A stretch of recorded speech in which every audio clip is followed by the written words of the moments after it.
dalam majelis ini untuk mengkaji hadis-hadis Nabi Sallallahu Alaihi Wasallam. Salawat dan salam kepada nabinya. Allahumma salli ala Muhammad wa ala ali Muhammad, yang telah menyampaikan din ini dengan perjuangan jihad hijrah sehingga tersebar ke permukaan bumi, dan Allah pilih kita sebagai hamba-hambanya untuk menegakkan din dalam kehidupan kita. Sungguh ini nikmat yang tak ada nikmat yang lebih hebat selain daripada nikmat Islam ini. Maka mari berusaha kita syukuri dalam kehidupan kita dengan mempelajarinya, mengamalkannya, serta mengajarkannya. Hadirin yang dirahmati Allah, sebelum kita menyampaikan hadis Nabi dan makna singkatnya, pertama sekali setelah lebaran ini, mohon maaf lahir dan batin, mudah-mudahan Allah menerima seluruh rangkaian amal ibadah kita, khususnya di bulan Ramadan kemarin. Dan mudah-mudahan Allah pertemukan kita kembali dengan Ramadan tahun yang akan datang. Kemudian yang kedua, pada bulan Syawal ini jangan lupa ada sebuah ibadah yang sangat dikaitkan oleh Rasulullah dengan bulan Ramadan, yaitu berpuasa 6 hari. Siapa yang berpuasa pada bulan Ramadan, kemudian dia iringi dengan berpuasa 6 hari pada bulan Syawal, maka sama nilainya dengan berpuasa selama setahun penuh. Tinggal menambah 6 hari lagi. Maka ini kesempatan yang luar biasa yang Allah berikan kepada kita. Dihitung berpuasa selama 1 tahun, tapi masih dalam bulan Syawal. Ini pendapat yang kuat. Boleh secara berurutan, mulai dari tanggal 2 Syawal sampai pada tanggal 7 Syawal, ataupun juga memilih Senin Kamis, ataupun pada hari yang lain. Yang penting di dalam bulan Syawal itu, insya Allah nilainya sama dengan berpuasa selama sebulan penuh. Kemudian yang ketiga, kami juga secara pribadi menyampaikan berkaitan dengan berpulangnya keramatullah orang tua kami pada tanggal 2 April kemarin di sini, atau bertepatan pada tanggal 3 Syawal pada umur 84 tahun. Kita tidak tahu, bisa jadi ada kesalahan, ada ucapan, ada niat yang mungkin berkaitan dengan kita. Mungkin secara umum yang kita pun juga tidak tahu. Maka kami sebagai anaknya mohon dimaafkan semua kesalahan-kesalahan beliau. Bagi kita yang berkenan menyampaikan kepada yang lain, juga sampaikan mohon maaf. Karena kita tidak tahu kepada siapa kita berdosa. Baik, pada subuh hari ini kita lanjutkan membaca hadis-hadis masih pada bab sabar, bab kesabaran. Ini hadis yang ke-26 pada jilid yang kedua ini. Kemudian pada bab sabar ini hadis yang kedua. Wa an Abi Sa'id bin Sinan al-Khudri radhiyallahu anhuma, diriwayatkan dari sahabat Abu Sa'id bin Sinan al-Khudri. Nama dia sebetulnya adalah Sa'ad, kunyanya Abu Sa'id. Nama dia Sa'ad, nama anaknya Sa'id, nama ayahnya Sinan. Kemudian Al-Khudri, kayak ini nasabnya, yang dikenal dengan Abu Sa'id Al-Khudri. Pada nama aslinya Sa'ad bin Sinan, ayahnya Sinan, tapi lebih dikenal dengan Abu Sa'id Al-Khudri. Radhiyallahu anhu, semoga Allah meridai keduanya. Anna nasam minal ansor, bahwasanya annas itu ada beberapa orang, nas minal ansor yang berasal dari kaum Ansor. Kaum Ansor, para sahabat Nabi yang menunggu para sahabat yang hijrah dari Mekah ke Madinah.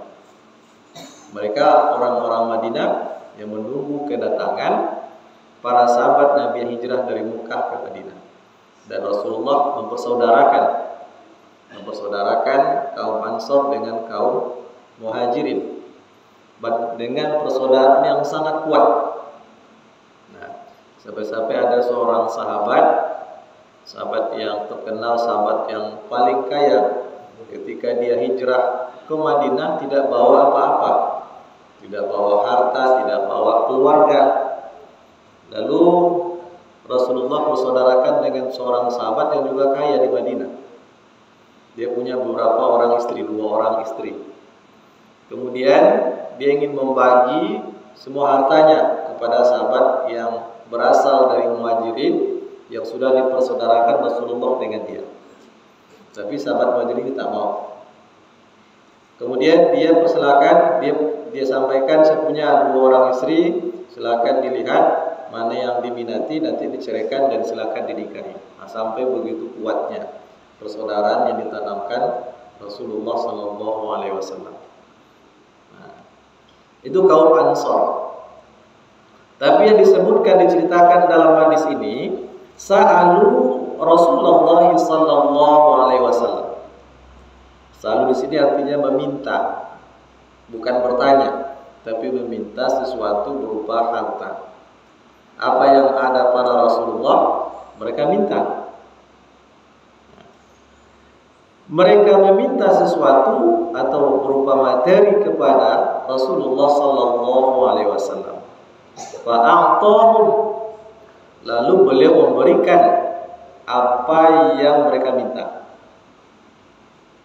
Summa sa'aluhu, setelah dikasih kemudian tak lama atau beberapa waktu kemudian mereka minta lagi kepada Rasul. Setelah minta, kemudian beberapa lama waktu setelah itu minta lagi. Ini mengindikasikan kalau meminta-minta itu sekali dikasih itu bisa ketagihan. Ini juga dilakukan oleh orang Ansor kepada Rasul. Minta sekali dikasih, kemudian nantinya dia minta lagi. Karena barangkali Rasul kan orang maha murah. Apa yang ada pasti dikasih. Dan begitulah sifatnya Rasulullah Sallallahu Alaihi Wasallam. Jadi summa sa'aluhu, kemudian mereka meminta kembali kepada Rasulullah berupa materi, fa'atahum, lalu Rasul tetap memberi mereka. Jadi tak ada permintaan siapapun yang tidak Rasulullah kabulkan.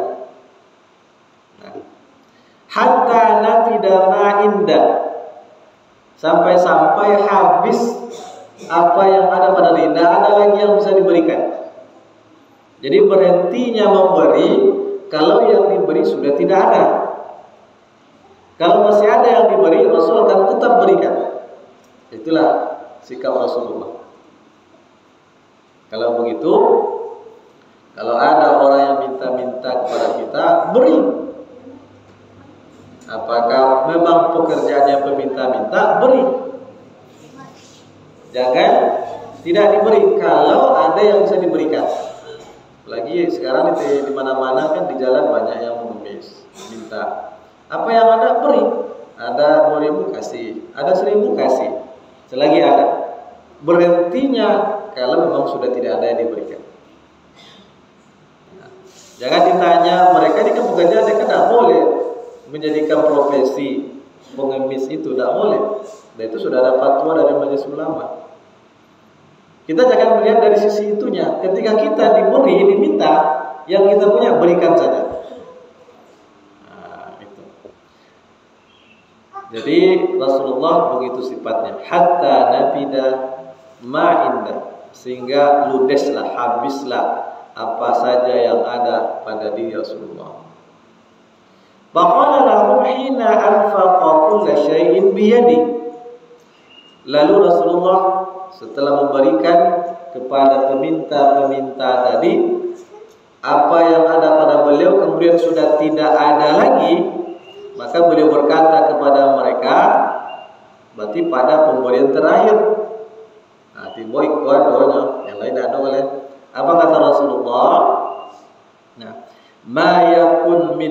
khairin falan addakhirahu ankum. Rasul mengatakan, tak ada lagi harta yang ada padaku, dan tak ada lagi yang tersimpan. Ini sudah selesai, sudah habis. Orang kan kalau sudah mengatakan sudah ada lagi yang bisa diberikan itu tak akan minta lagi. Berarti boleh mengatakan, menginformasikan yang seperti ini. Jangan takut, oh miskin apa kan. Ya memang sudah begitu. Bahkan kemiskinan itu akan lebih baik karena akan menyedikitkan pertanggungjawaban hisab di hadapan Allah di akhirat kelak. Nah. Lalu setelah apa yang ada pada Rasulullah itu sudah habis dan beliau sampaikan kepada mereka, baru berikan nasihat. Jangan biarkan saja mereka meminta-minta. Ketika mereka meminta, beri. Selagi ada, kasih. Kalau sudah habis, sampaikan. Ini sudah tak ada lagi yang bisa saya berikan. Setelah itu, tentu masukkan nasihat kepada mereka. Dan biasanya kalau sudah sampai pada titik ini, orang akan lebih mudah untuk menerima nasihat. Nah, jadi walaupun pekerjaan meminta-minta itu tidak baik, tapi Rasul tetap memberi. Cuman ada di belakang itu nasihat. Apa nasihatnya dari diberikan Rasulullah? Wa may yasta'fif yu'affahullah. Siapa yang bersifat iffah, afaf, itu menjaga diri, menjaga harga diri untuk tidak meminta-minta. Artinya dia sebetulnya sangat butuh meminta kepada orang lain untuk kebutuhannya. Dia tidak memiliki apa-apa. Lalu dia menjaga diri tetap tidak meminta-minta. Karena orang yang meminta-minta itu sama artinya menjatuhkan harga dirinya. Padahal harga diri itu akan jauh lebih berharga dibandingkan dengan materi. Lalu kata Rasul, siapa yang menjaga dirinya, menjaga harga dirinya dengan cara menahan diri tidak meminta-minta, walaupun dia sangat membutuhkan, Allah akan menjaga harga dirinya. Itulah yang lebih berharga dibandingkan materi. Harga diri itu lebih berharga. Tahan. Jangan ikuti keinginan. Kemudian yang kedua, wa may yastaghni yughnihillah. Siapa yang merasa cukup dengan apa yang ada pada dirinya, Allah akan mencukupkannya. Artinya, siapa yang merasa cukup dari apa yang Allah berikan, tidak merasa perlu lagi meminta kepada manusia, maka Allah akan mencukupkan dia. Nah, ini sebuah kaidah yang luar biasa. Berarti sebetulnya kekurangan itu hanya persepsi yang ada dalam diri. Persepsi yang ada dalam diri. Sebetulnya apa yang dia butuhkan sudah ada. Tapi memang ada orang yang untuk dimakan pun tak ada. Seperti orang dalam kondisi perang, seperti di Palestina itu lain keadaannya.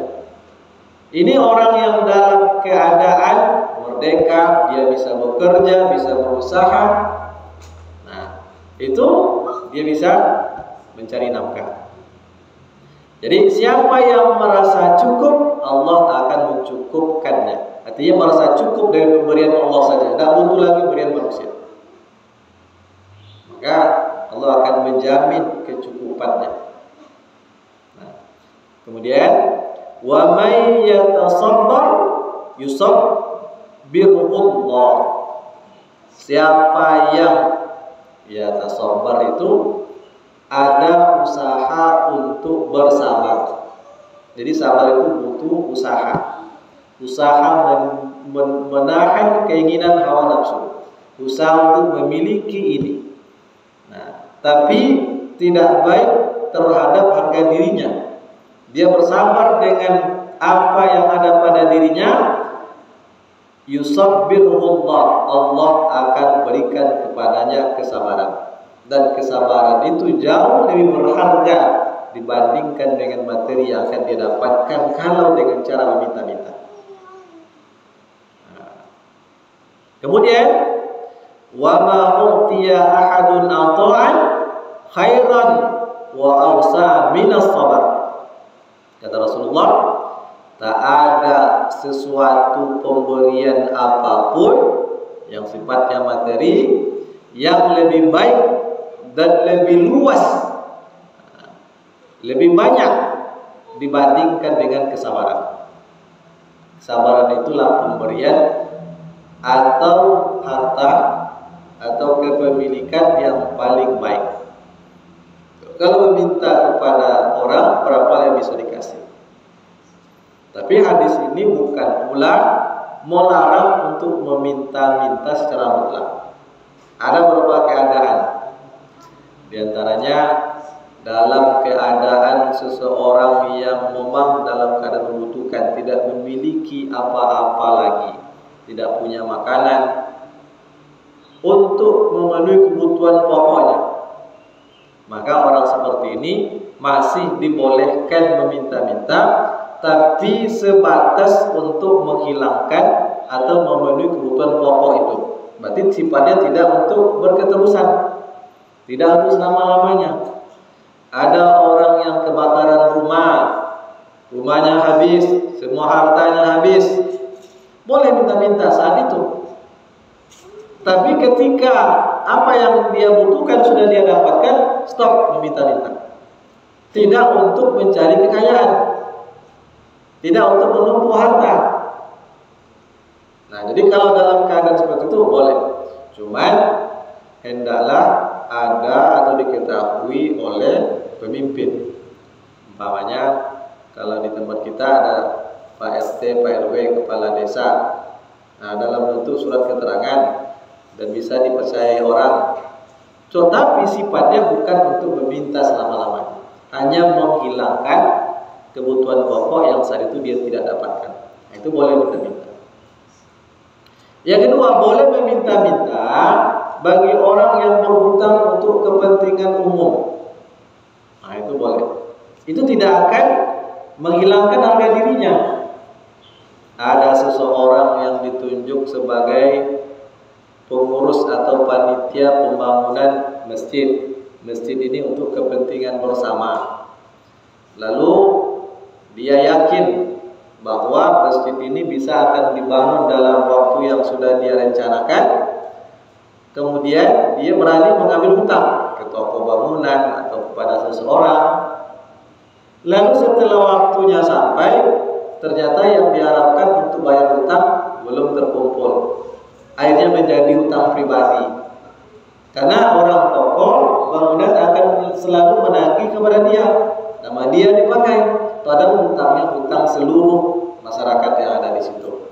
Maka dalam keadaan seperti ini boleh meminta-minta. Itu tidak akan menjatuhkan harga dirinya. Karena orang seperti ini kadang-kala dia orang kaya, tapi kan tak sanggup, tak mungkin pula, tak sanggup pula untuk dia tuntaskan sendiri. Nah, itu boleh. Tapi sekali lagi meminta-minta bukan untuk dilakukan secara terus-menerus. Tentu terhadap orang-orang yang berprofesi seperti ini, peran pemerintah itu sangat menentukan.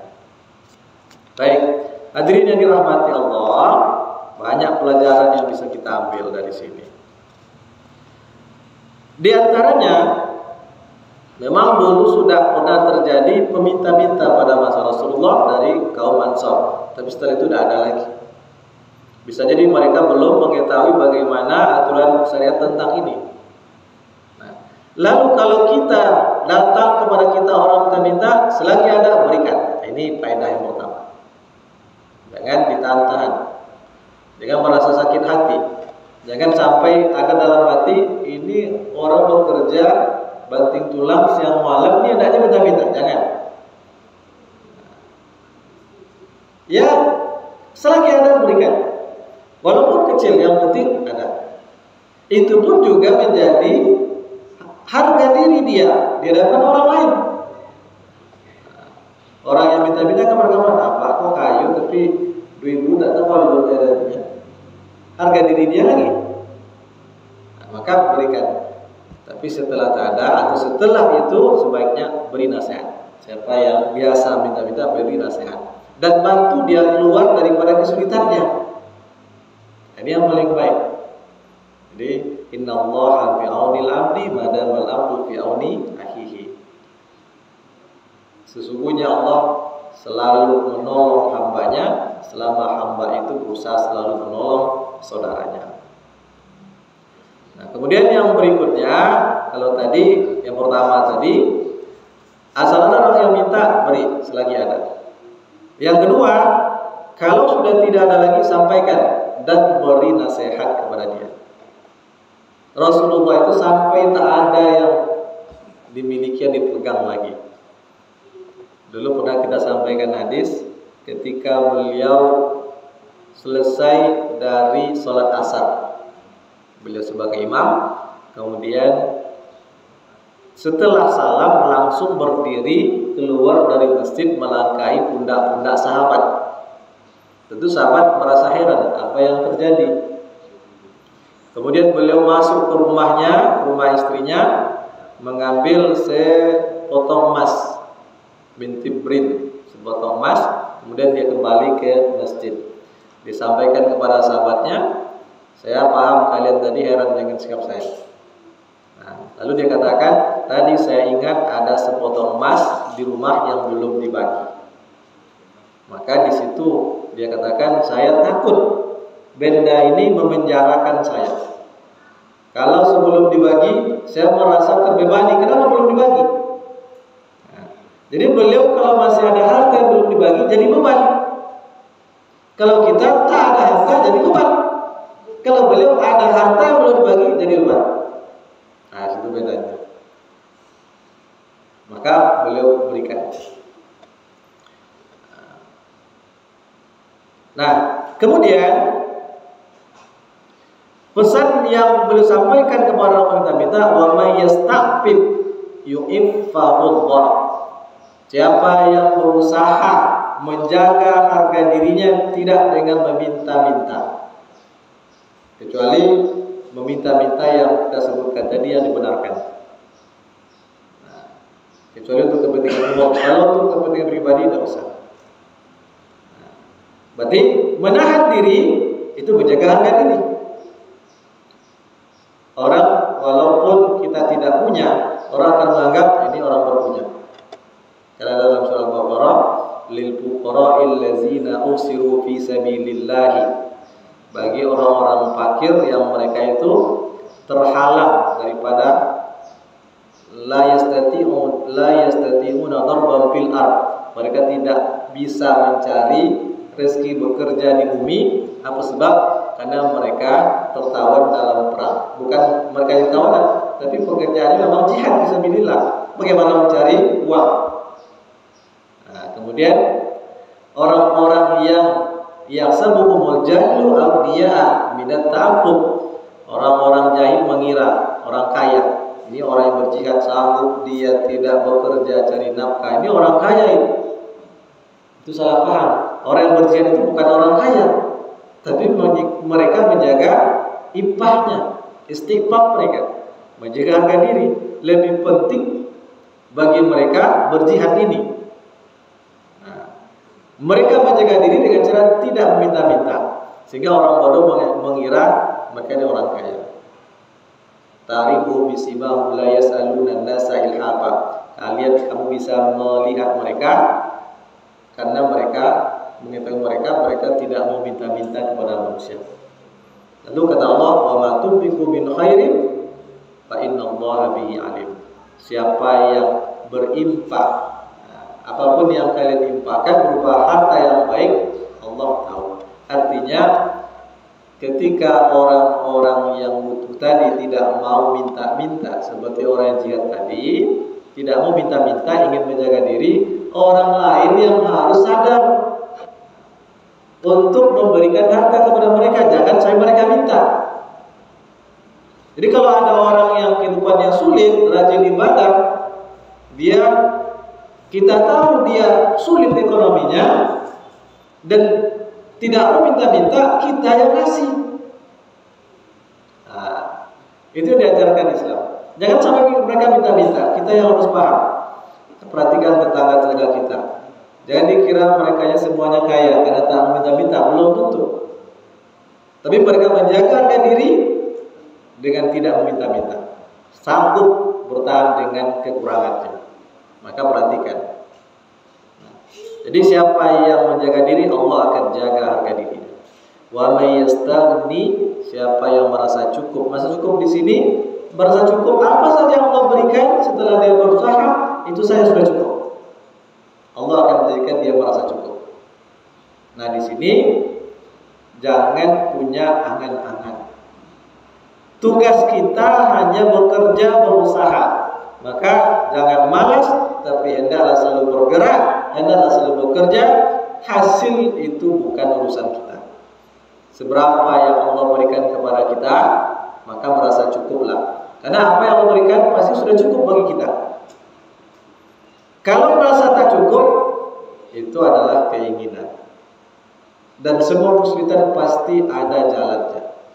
Saya yakin semua kita kalau setelah atau ketika menghadapi berbagai kesulitan, mengadu kepada Allah pasti ada jalannya.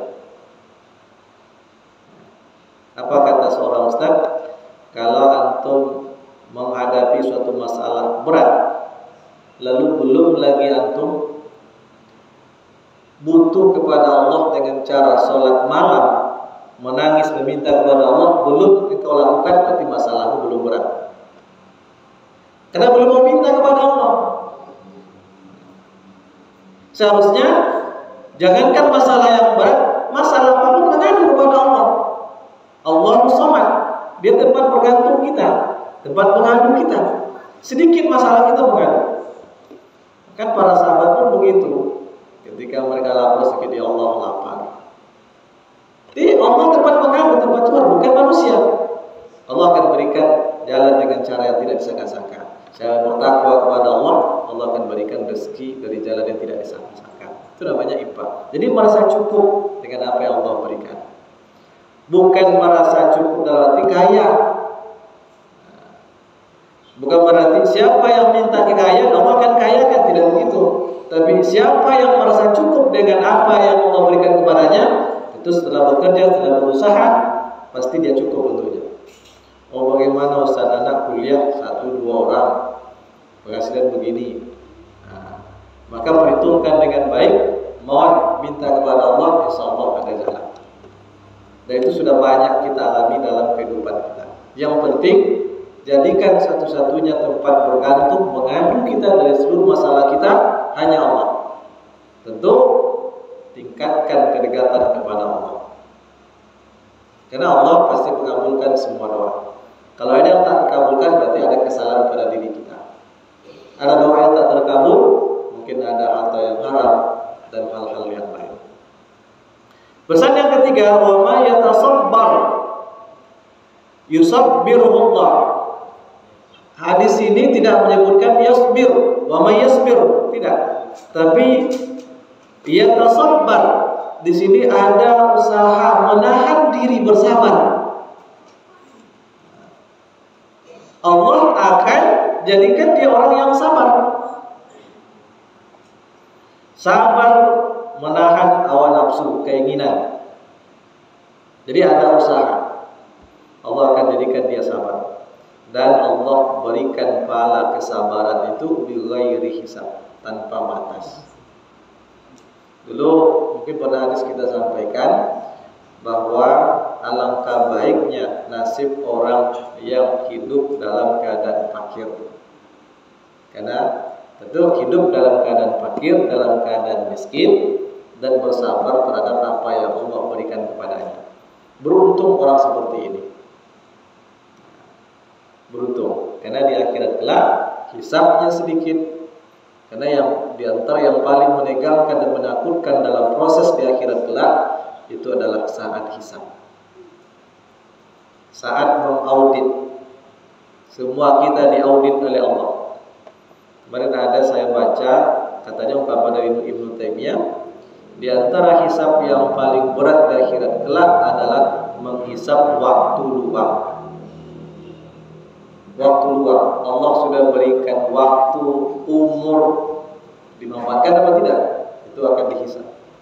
Itu termasuk yang berat. Di samping hisap terhadap harta juga berat. Karena dalam hadis disebutkan tidak akan bergerak kedua kaki anak Adam pada akhirat kelak saat hisap itu sebelum dia ditanya 4 perkara. Tentang umurnya, kemana dihabiskan, tentang jasadnya yang sehat, kemana dia pergunakan sampai dia jadi tua.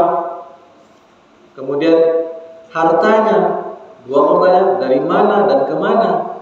Kemudian ilmu yang diberikan, itu kan luar biasa beratnya. Maka mohonlah dan berusahalah dengan amal-amal yang ditentukan Rasulullah agar kita termasuk kepada orang yang masuk surga tanpa hisab. Apa usahanya? Di antaranya sholat malam.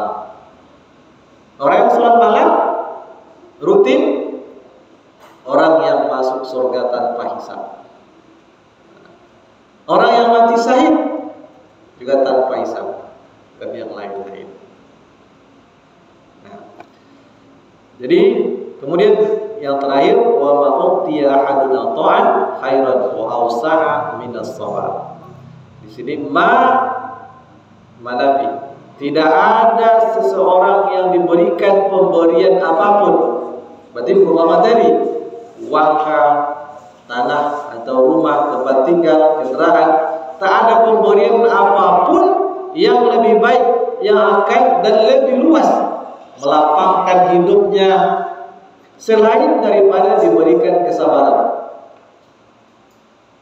Kesabaran itu berat, kecuali yang Allah berikan sabar. Berat. Sabar dulu, sabar dalam melaksanakan perintah, sabar dalam menjauhi larangan, sabar ketika ditimpa musibah. Ada 3. Itu berat. Tapi kalau Allah berikan kesabaran pada diri seseorang, itulah sesuatu yang sangat berharga, lebih berharga dari pemberian apapun. Hadis ini muttafaqun alaih, diriwayatkan oleh Imam Al-Bukhari dan Muslim. Berarti kualitasnya adalah kualitas yang paling tinggi. Karena 2 imam yang diakui paling tinggi kualitas kesesuaiannya sudah sepakat mengeluarkan hadis ini. Imam Bukhari dan Muslim, muttafaqun alaih. Diriwayatkan dari sahabat Sa'id Al-Khudri. Nah, itu kira-kira makna daripada hadis ini.